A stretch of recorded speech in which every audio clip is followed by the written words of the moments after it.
Sasa mic ndio hii hapa kama ambavyo ulikuwa umeshaiona. Sound card ni hapa. Sasa naenda kukutestia ili usikie vocal. Hapa bado sijaanza kurekodi chochote. Tutatumia Audition. Plug mic, nimeweka na earphone hapa nimevaa. Nadhani naweza kaniona. Nimevaa hapa headphone. Kwa hiyo nitakachokuwa naongea hapa nitakuwa najisikia. Kwa hiyo okay, so far watu washe phantom power. Kwa hiyo mic ianze kupick. Watu weke Audition, sijui kama ninayo hapa leo. Kwa nimeupdate hapa muda si mrefu.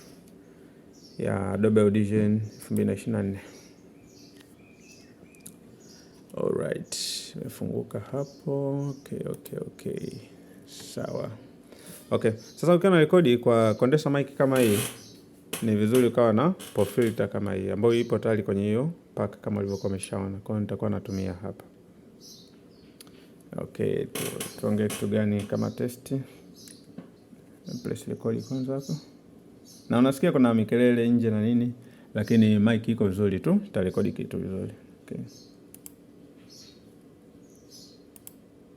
Okay, naona tuna capture hapo kitu.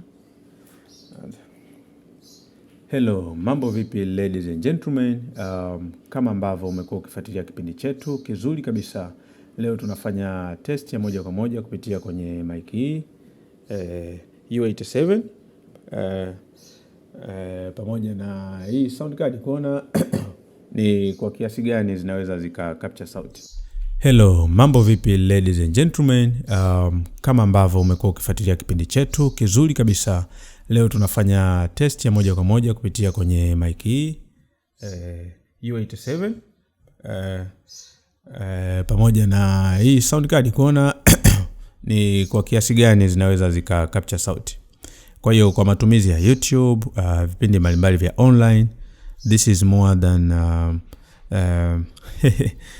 kiongozi wangu mimi si mzuri wa kuongea. Nilikuwa nataka tu nikuoneshe sauti in real time ilivyo.